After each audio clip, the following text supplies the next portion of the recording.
everybody. Good afternoon and welcome to our members meeting for Build Up California. We are so happy to be here with you all today. It's an honor to be celebrating Hispanic Heritage Month with so many amazing Latina advocates for the early care and education field. So I am happy to be hosting this meeting with you all. I am going to start to share my screen so we can do an overview of today's agenda and presentations. Let's get that started for you all.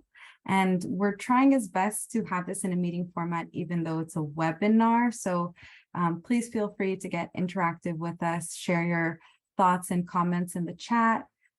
We'll do some introductions and welcoming. The policy recap and update will be done by Erica Erickson, and I will lead a policy planning and feedback section. Our guest speakers today are Jessica Magdaleno, Benu, and Elida. They will be providing some storytelling on their lived experience with climate risk and resilience here in the state of California, and we will be closing with a discussion and feedback session with you all. So without further ado, I will pass it over to Erika, who will give us a policy update. My name is Erica Erickson, and I'm part of the coordinating team for Build Up California. It's a pleasure to be here today with you all. And I am a staff member of the Low Income Investment Fund that serves as a backbone organization for Build Up California. And Build Up California is a coalition of early learning facilities advocates. And as many of you know, earlier this year, we are in September of 2022, for the last fiscal year, we advocated for additional funds for an infrastructure grant program that is now being implemented in California. We advocated for that program before 2019. It was created in 2019. It had some funds in that. The funds were cut because of COVID. We advocated to have that funds reinstituted. The funds were replenished in the program in 2021, and then we had $250 million in that program, $150 million for major construction and renovation, and then $100 million for repair and renovation. And then last fiscal year, until June 29th of this year, we advocated for additional funds, and the state legislature, together with the governor and many decision makers in Sacramento, thanks to them, thanks to your efforts as partners and members of Build Up California, we were able to include additional $100.5 million in the repair renovation part of that fund of the program.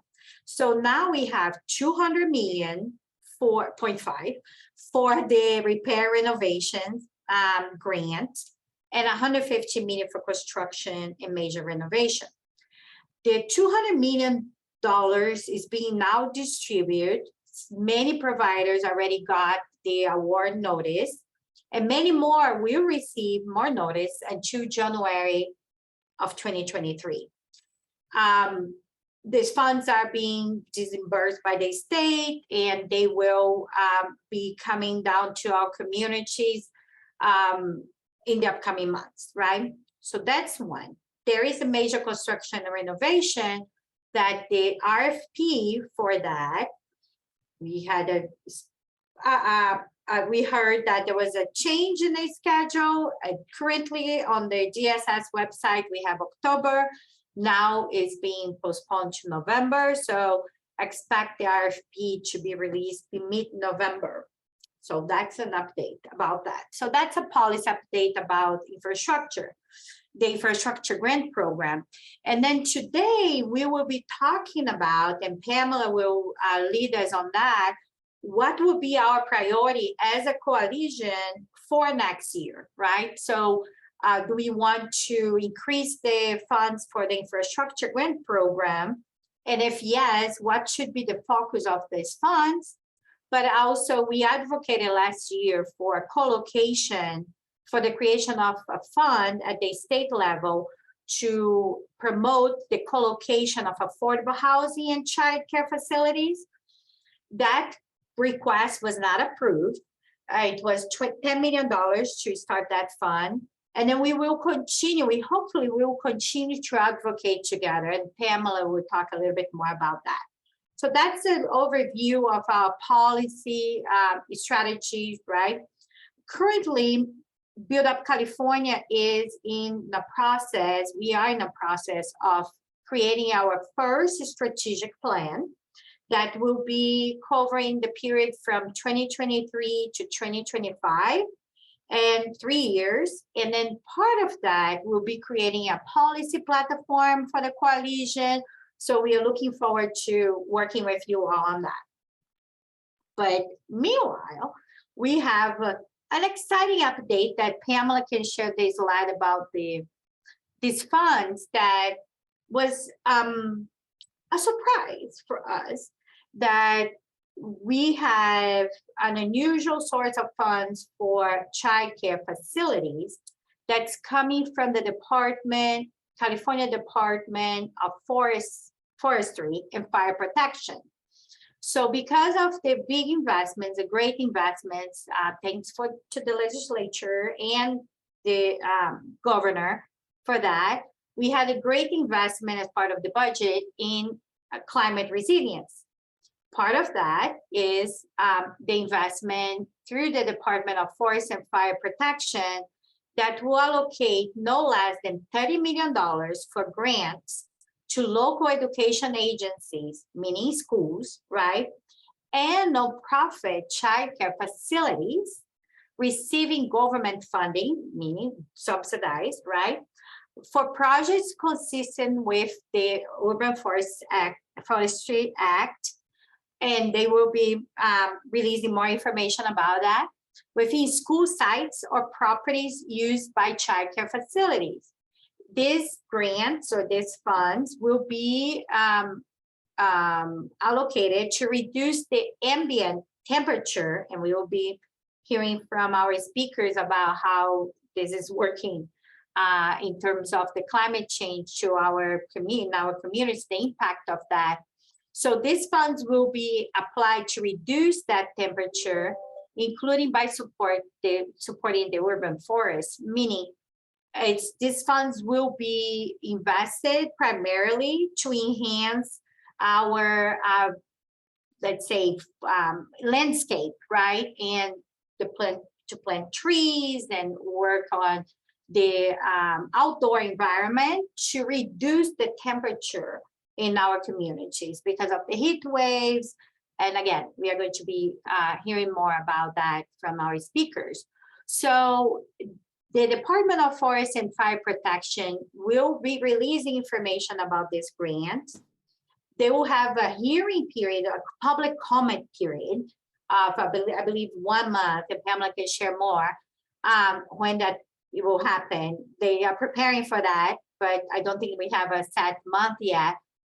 And then during that public comment period, we all from the field can give our input about how they can improve this grant, let's say the RFP that they're proposing or the guidelines, right? So for example, this grant as it is right now, it seems that doesn't include home-based childcare business. So perhaps the input could be for them to include that as part of that. And then so when they release information, we will keep you all informed, and then we can work together to organize our input and then be able to let the field know that these funds will be available. So this is good news. And this is definitely an evolution of the process of consideration of childcare facilities in other programs and in at the state level, right? Because before, as many of you know, we didn't have many funds allocated for childcare at all, especially for facilities. But now we see more and more. And I want to thank you all for your participation during the last 2.5 years with Adopt California, because it's changing the discourse and the way that public decision makers think about childcare. And this is a reflection of that. So let's keep going. And then with that, I'll pass back to Pam. If you have any questions, you can share in the chat. We will be answering, and we will have a discussion period at the end of this event where we can discuss this and other topics that our speakers will be covering. So Pam? Yeah, thank you. So I am going to bring us to the next slide, which was an overview of the policy survey released was it earlier this month in our newsletter for the month of September. There was a link. Erica, if you wouldn't mind dropping that in the chat. It's not too late for folks to provide their input. We do still have that survey open and are happy to receive your feedback. Of the folks who have responded so far, we had 40 responses from 18 counties. 39 respondents identify as being advocates or direct child care practitioners, and then 9 respondents identified with being advocates or in partnership with parents and families. So this is a little bit of what the survey looks like. It was pretty brief. It asks you for your opinion on what our policy priorities should be, and this next slide is going to dive into those results. So a majority of the participants want to see Build Up California advocate next year for additional funding to the infrastructure grant program, which is what Erica was mentioning in the beginning of the policy recap. Second top priority that was identified was co-location for childcare facilities to be co-located with affordable housing. That was an advocacy pitch that we had in the last budget cycle. And it's awesome to see that folks are interested in pursuing that again this year, because it also ties into climate resilience, which was the third priority that was addressed in the survey. And so when we think about co-location and climate resilience as 2 strategies that can be combined to combat problems with lack of housing and creating solutions that will improve our communities by co-locating childcare facilities with affordable housing and other high density or transit oriented communities, we're improving the ability to have walkable and bikeable communities. We know that that does a lot of benefit for local communities. It improves the health of people when they're able to have a more active lifestyle of walking or biking to the resources and amenities that they need. It decreases traffic congestion, it decreases air pollution. There are just so many benefits. You can promote small businesses and just a lot of great resources, and why we're so thrilled that our membership seems to be wanting to advocate in this direction. So, and now I want to transition us over to a very exciting piece of this meeting, where we get to hear from some providers across the state. We have Jessica Magdaleno, Benu Chabra, and Elida Cruz, and I invite you all to turn on your cameras so that we can hear from your stories. I believe we're going to hear from Jessica first, and Jessica, oh, well, okay, thank you. We're spotlighting them. So if Jessica is ready, she is joining us from Santa Ana in Orange County, California, and I'll let you introduce yourself and share your story.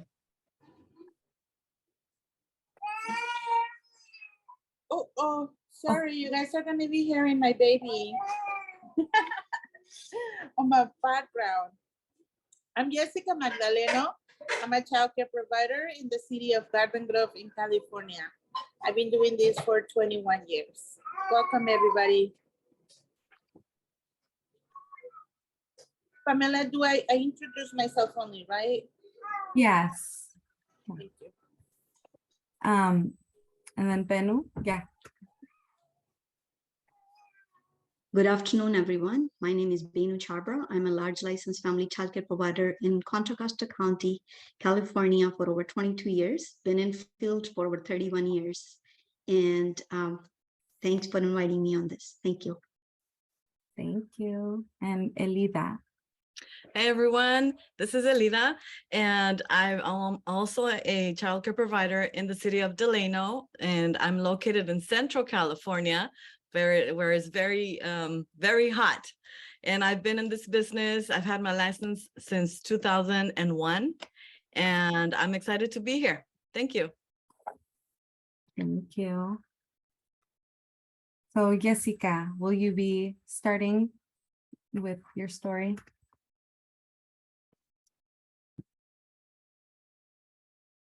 Sorry, you're on mute. Unmute. Okay, sorry, technology problems. Yes, I'm gonna start with my story. I came to this platform about 2 years or 3 years ago. And I explained, and I said, I didn't explain, but I told my story back then, right? And we're back again here. And we still need to work on things, you guys. You know, we still need to advocate more. We still need money for the infrastructure. When I came last year, it was because the weather couldn't let me have the children outside because of the fires, right? And I couldn't afford to get an AC. Also, the winds destroy all of my backyard that I prepared for COVID because we needed to have the kids outside and they needed to have their own space. So the wind destroyed it. When I came the first time to explain to you, we show you pictures of everything. Well, since then, things haven't changed. The only thing that changed was that for the first time ever, we got some money for the infrastructure grant. And now some family childcare providers are able to get that money to start the renovation in their facilities. And that will give more security to the children and the families that we care. And that's what we want to talk about today. We want to tell you that we need to continue advocating for the infrastructure, for the children to be in a safe place, in a very nice environmental place. Because last year, I couldn't take the kids outside. The weather was horrible.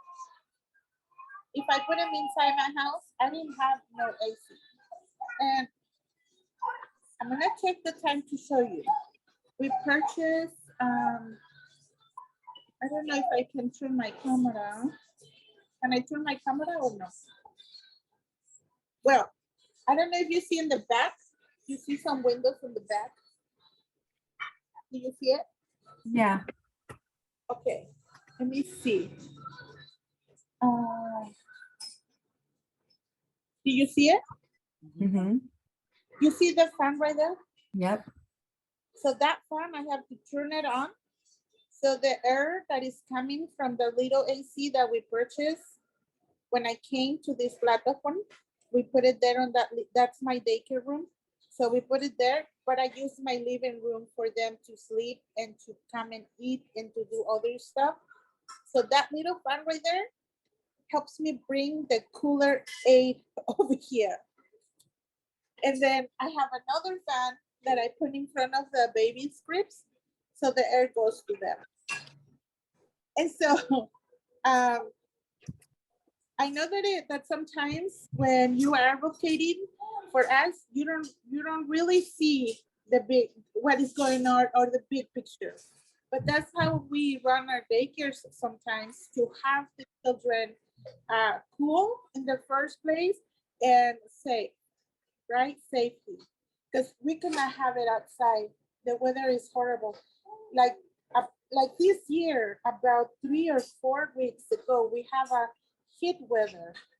That's what I had to do. I have to turn on all the fans to keep my living room and the daycare cool for the children to be inside, for us to be able to do activities, for us to be able to eat in a cool place.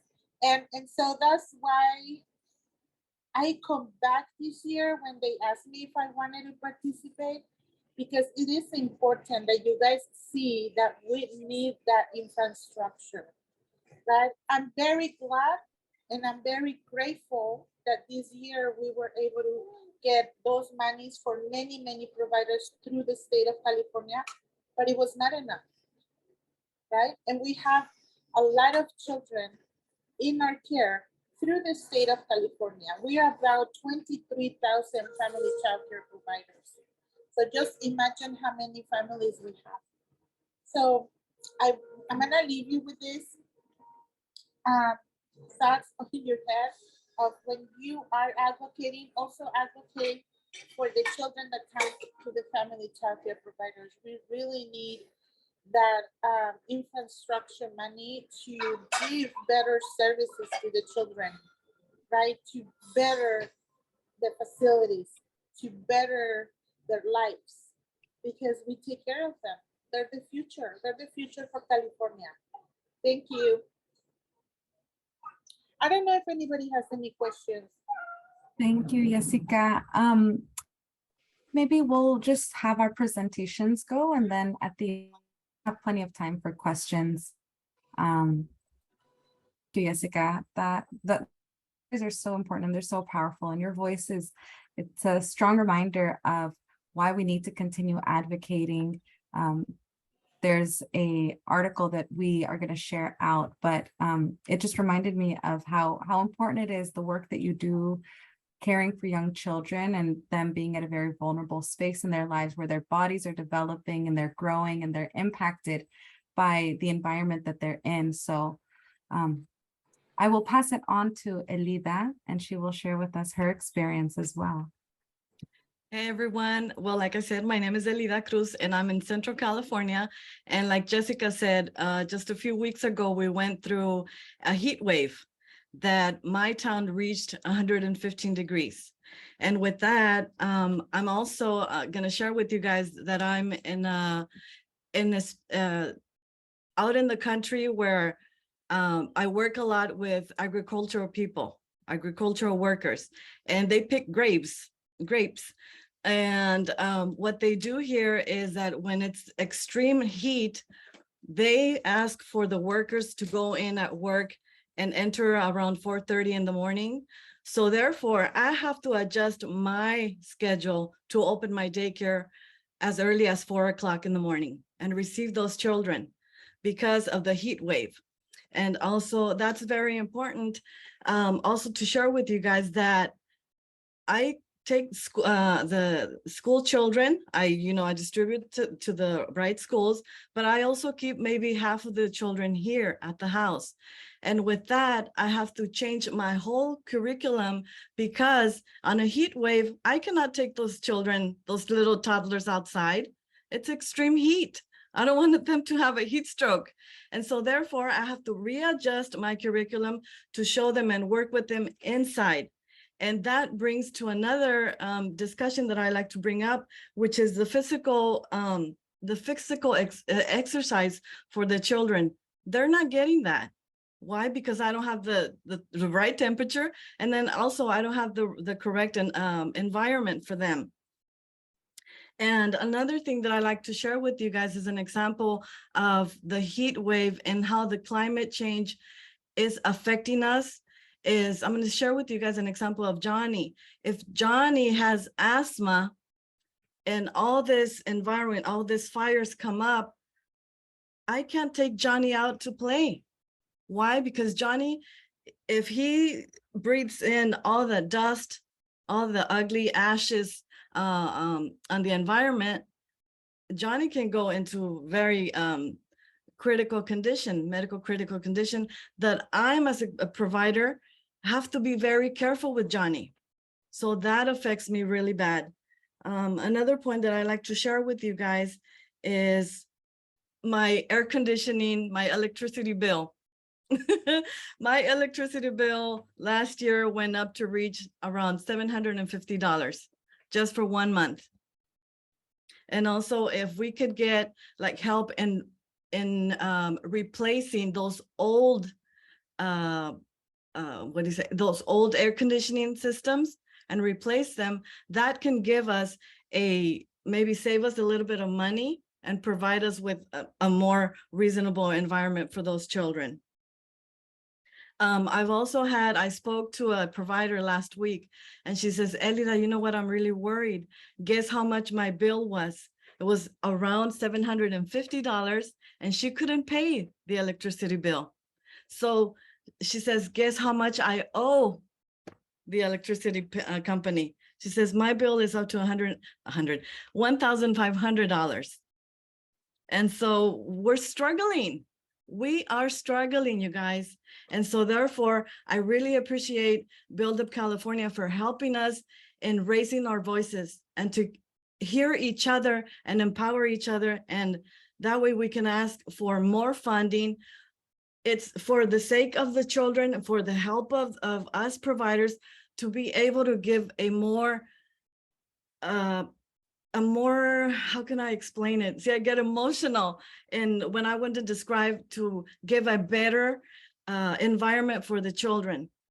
And so thanks for, like I said, to Erica and the Build Up California for helping us raise our voices. And hopefully we will be heard, and I'm pretty sure we will get more funds. Thank you very much.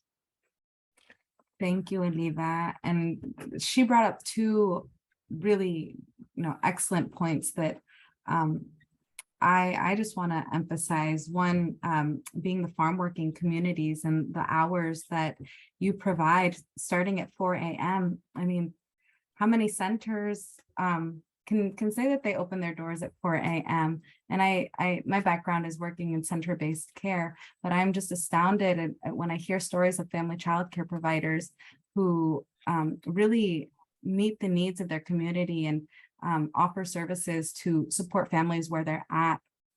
I know that it's impactful to the children, it's impactful to the providers and the families, and it's amazing to have that space. And again, we want to advocate for those spaces to be optimum environments, because I've heard stories of in the winter, these kids are arriving at 4 a.m. and it's so cold, and in homes that don't have modern windows that let the air come in. That's, the children are suffering because they're cold. The providers are suffering because they have to pay for the heat to keep the space warm. And those prices that Elida mentioned, I mean, we all know how, just how much the economy has been impacting us all. And whenever you can save, wherever you can save, wherever you can get help, it really makes a difference. So I'm hoping that Bennu can shine some light on some climate resilience and some, best practices that we can advocate for to support these circumstances that we're finding ourselves in. Thank you, Pamela. And I just want to say thank you to Build Up California for bringing us and helping us bring in our issues. As we know, who was open this whole time? Only family childcare providers, right? And then in family childcare, providers are the one whose environment is better for the children with health issues, right? And I don't want to repeat with what my colleagues here, Alida and Jessica, said about the smoke effects and everything. And we know that, and it really affected us. And due to COVID, we had to move our environments outside. But when the smoke hit, when the heat hit, guess what we had to do? We had to be back in the home because it's all unhealthy smoke, right? And the heat. So resulting in having to purchase expensive air purifiers with HEPA filters. And we were not only out the cost for these HEPA air purifiers and filters for AC units, but also the added expenses for the energy cost and running everything 24 hours a day, right? Majority of the providers run more that many hours, right? And like Alida just mentioned here, one of her colleague, and I had the same issue. My bills were $475 to $500 a month. It was a lot. And as everybody knows, we as family childcare providers don't even make minimum wages. And that was really outrageous. So I end up getting solar panels, which cost me over $20,000. But, I was able to provide that healthy environment, and I had, that less stress of my bill heating up high, going up high, which right now, actually, I mean, I still have to pay that amount, but guess what my bill is now? It's $16. And I just want to say, the childcare is the one that kept everything going during COVID. We were the only people who stayed because we wanted to serve our community. We are essentials, and please consider us. Thank you so much. Thank you, Benu. And so with that, I would like to open the floor for any questions. And also, Benu, if you don't mind sharing about the solar panels and how that, helped change your bill. Yeah, I just mentioned like before solar panels, actually my cost was like almost $500 a month. And, it has gone down to like, now I get my bill is like $18 a month or 16. And, I mean, of course, I'm still paying this amount, but the thing is this, I'm not, when I see the bill coming, it just makes me feel a little bit better. But also what makes me feel better is that I'm able to provide that safety and healthy environment for the children in my care. Thank you. Yeah, and it's an investment, right? You've mentioned that this is an investment, not just for your business, but for yourself as well. It's something that is going to support you. And maybe it was a hard decision to make in the moment, but you've seen over time the impact and the benefit. So solutions like that is really what we're hoping for. And again, I invite folks, if there are any questions or if anyone wants to raise their hand, share an experience, ask a question. Erica, I don't know if there was anybody who Laura, would you like to share your thoughts with us about what you wrote? So many thoughts. First of all, just appreciation for you all for your creativity and adaptability in the face of such incredible climate impacts that you're facing, because I know you're doing it on behalf of the families and the community that you serve. And I'm really so heartened to hear your stories. But my more general reaction is that I would love for Build Up California to keep pressing for policymakers to realize that family child care homes, the homes where family child care is delivered, is part of our infrastructure for child care, and as much deserving of support as the child care centers are. And we see that. I feel like it's a huge victory for us that we maybe don't celebrate as much as we could, that family child care is included in the infrastructure grants. That hasn't been true in every state where they've invested in infrastructure. So I'm super proud of Build Up California and our legislature for including family child care in those grants. But we do have to keep at it and keep giving them new ideas about how to support homes for family child care providers. Thank you, Laura. I agree. I definitely think that we need more solutions that include this mixed delivery system and really elevate family child care and show how integral they are as a part of community infrastructure, because again, that is part of walkable communities. We have more residential zoning than we have other kinds of zoning. So it just makes sense to have family child care homes as part of community infrastructure. Anybody want to share any thoughts? We have 15 minutes to just be in community and share thoughts and lived experience, opinions. This is your space to give live feedback, live opinions. So please don't be shy.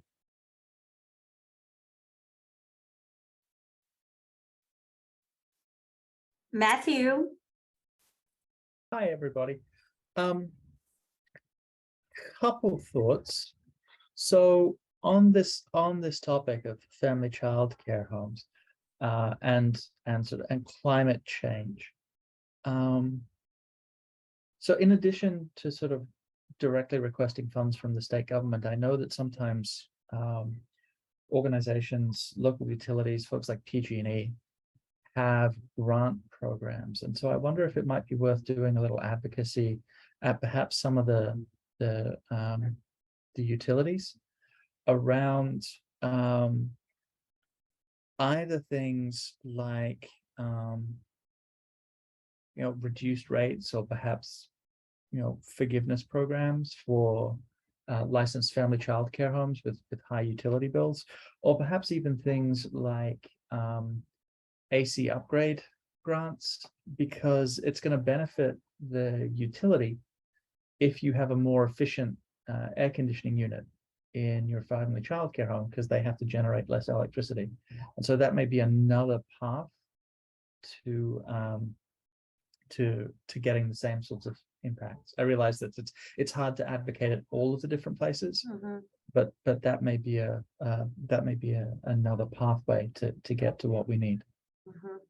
And building on that, Matthew, I was listening to NPR today, and I heard about the heat waves, and then how California was in the brink of really getting like the whole system shut down with the heat waves. But one thing that avoided that is a lot of houses now have that battery, like Tesla battery, like that's attached to the solar panel that accumulates that, or I don't know, store the electricity. And so that units independently, in California, I think we have now in 1 year, we increased over 100% of these batteries in the different houses.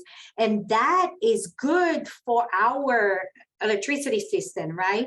And then so perhaps also advocate for that batteries for family child care, that we can store the energy right from solar panels and etc.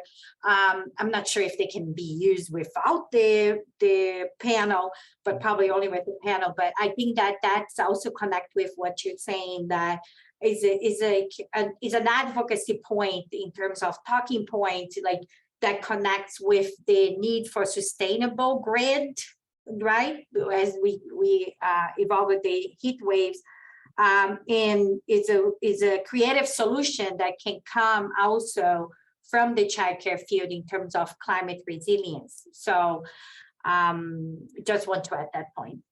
Yeah, no. I think that kind of battery backup system is a very, very good idea, particularly when you think about just how dangerous it would be for a family childcare home to lose power.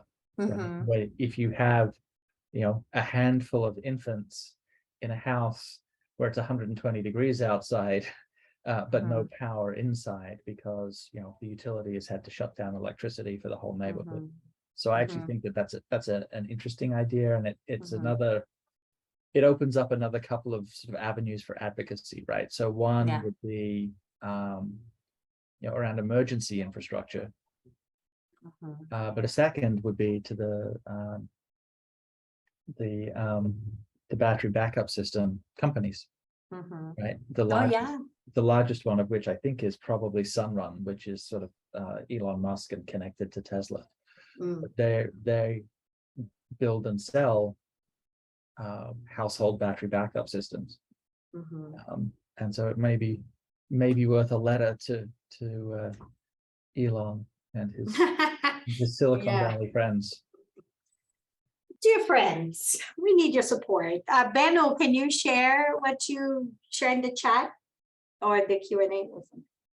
I was just saying, when you mentioned about the battery, So battery is an extra cost, which I couldn't afford because that was another added, I already paid 20 some $1,000s for my solars, and I didn't have funds to like add that to my cost. So I don't have a battery. But I like what Mr. Matthew just said about, the infant needs, that the care, we take care of our children, because we take care of the kids from 0 to, ages at school ages. So we take them at very early ages. So we do need to have those environments that's safe and healthy for our children. Thank you. And no wonder why we are in crisis, right? With the infant toddler care, like we don't have it available because it's really, the cost is so high to provide. And another point to connect with Matthew was saying, Chris, and I see your hand, I'm going to unmute. Oh, you're muted already. Is the need for emergency fund. Matthew just said, imagine if a family childcare has to close because they cannot take care of the kid because the energy, electricity shuts down. Yes, not only electricity, the water heater, for example, and other equipment, right? Air conditioner, when it breaks, what do we do? I see a lot of providers go to GoFundMe to get a water heater fixed. And that shouldn't be the case, right? We should have an emergency fund, not only at the state level, but maybe local level, to also, as I believe, someone told me historically, we had something like that in some counties, I think part of constructing connections, something like that, where we providers could access $500, for example, or a small grant, not the big grant like we have in the state, but they could access, and that made a difference, right? The emergency fund. So that's something that's needed too. Kristen? Yeah. Oh, I see. I saw your hand raised, so that's why I called you. Yeah, well, I just wanted to piggyback on the other ideas about advocating for more discounts, making sure that people know about any rebates on solar panels. There's so many companies doing solar panels now, and many of the cities are promoting it too, to help with climate change. And I have a sister who lives in the desert in Southern California who had a similar experience as you, Venu, who put solar panels on her house and also is paying like less than $20 a month, in 115-degree weather. So she's very pleased that they finally did that.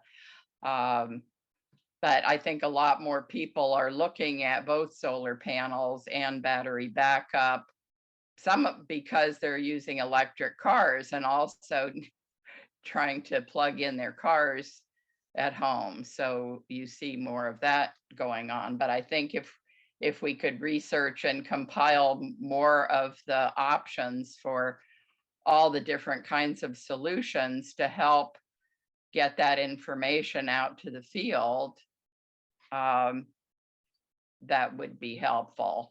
And I mean, their PG&E does offer discounts for certain populations and for people with medical needs and things like that. So I don't know if that's another thing to look into. These are really interesting ideas. This is what happens when you put really great minds together to just talk and discuss and think about what could be. So thank you, Kristen and Matthew and Laura, for sharing. If we have 5 more minutes, if anyone else wants to share, wants to give an opinion, or just reflect on what we've heard today. Matt, I think you can go ahead. Hi, I'm sorry. I feel like I tend to say a lot in these meetings, but one other topic that was mentioned earlier, I think it came up when Erica was talking about co-location of childcare facilities in affordable housing developments. one of the things that's come up with us in our conversation with developers and also with other public agencies looking to include childcare facilities in their buildings is they have no idea what the licensing regulations are. And there's really nobody, or it's difficult to find someone for them to talk to help them work through what all of the issues are and to get a proper sense of whether or not something is actually feasible, especially because it has to happen sort of really early on in the process. And so I think it would be really valuable to think about, if we're going to be advocating for co-location, what sorts of technical assistance would need to be available to housing developers in order to be able to plan to include ECE facilities in their developments. And I think we were talking about this a little bit in a different meeting about what it means to have quality environments for facilities, what quality looks like, and even why quality is important, right? I mean, we know as practitioners that you can do really good quality work in facilities that don't support quality programs. But it's just much easier and better to be able to do quality work in facilities that work with us to enhance the quality of the program. And so just thinking about why quality is important, why a quality facility is important, and how to plan and build a quality facility seems like important information for the developers to know, especially if we're going to be talking about co-location of facilities and affordable housing. Sorry, I'll stop there. No, I mean, that brings up a good point, and I feel like when you open the lid on quality, you can get a real conversation going. I want to ask if any of our speakers would like to comment on that. Alida? For me to able to provide quality care, that I was working with an agency that required for my room to be at a temperature of, I believe it was 72 degrees. I had to purchase an extra AC unit from Lowe's, which was a bit expensive, but I needed that because my air conditioner cannot reach the whole room that I have. And, you know, it's just impossible. So I had to put in this unit to provide the quality environment for those children. And so it's a bit expensive to do that. But yeah, it's something out of the pocket that we have to reach, and it does get a bit, we struggle with it. Yeah. Benu, did you want to add something? And then we'll go to Blanca. I see she has her hand raised. I just wanted to say, I think everybody knows that the children spend majority of their time with us, right? And I already mentioned about that at early age. So, and those early ages are, those early age, those are very critical critical, in the children's. So I think, or like Erica said, she had to get a new air conditioning. At that time, I had to think about how can I do this? So I had to get solars, but I couldn't afford the battery. So I think, and in family childcare, ratios are smaller. That's why those environments are healthy. It's one-on-one, and the children we're taking care of, some of them, like we already mentioned about the health issues. So, we do our best to take care of them by providing the safe and healthy environment. Thank you. Thank you, Benu. And Blanca, if you'd like to unmute yourself and go ahead and share your thoughts or your comments. This will be our last thought. I don't know, Blanca, I'm gonna ask you to unmute. And then we'll move on to our closing, but that's been a really, really robust conversation. And I'm glad we recorded it because I will definitely be listening to this again and, thinking about how we can put into action some of the things that we talked about today. So Blanca, no sé si gustes hablar, pero estamos intentando dejarle la oportunidad de dar sus opiniones o sus preguntas, pero si no, vamos a movernos a terminar esta junta, esta reunión. So I don't know that Blanca will be unmuting herself. I think we might just transition to the closing portion of this meeting. So again, I want to reconnect back to an article that was mentioned. Erica, I think if we can add that one back to the chat, please, so that folks can open it. We will also be sharing it in follow-up materials, but Lith has authored an article on climate resilience, and there's a lot of really great information, kind of going back to some of the points we talked about with the development of children and, you know, their developing bodies and the impacts that extreme heat has. It is really worth a read, and so we will share that resource for you to all review. And the other piece that we wanted to make sure we have time for was a feedback survey. So we're going to close with the feedback survey. We're going to give you all some time to let us know how this meeting went. But before I move on, I just want to ask Erica, acknowledge if there's anything else you'd like to share or update folks on. Just thank all the speakers, amazing providers, just like. Thank you, Paolo, for the claps. We love that. Of course, that they are just an example of how we women are so resourceful and creative, and we do so much with so little, but it shouldn't be like that. Right? We should be recognized as professionals, as the important work we do every day, nurturing our society in many ways, and especially the little ones, the kids, right? They are the most precious, like, part of our population, and the most vulnerable, one of the most vulnerable segments of our population. So a gratitude to you, Benno, Elida, and Jessica for being here today, representing family childcare providers that are every day taking care of our kids. And we hope that we as a society will honor you with more investments to really face basically this climate change that we are all experiencing, right? So unfortunately, the chat function is not working for this meeting, as we heard. So we will share the link to the article in the follow-up email to everyone, because I shared before and it didn't work. So nobody saw.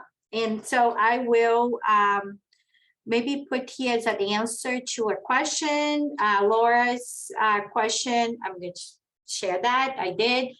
But just want to thank everyone for being here. Really thoughtful and great conversation. And again, we will follow up. And Pamela, you can share the feedback now. And bye, everyone. Thank you so much. Thank you, Pamela, for hosting the meeting. It was really good.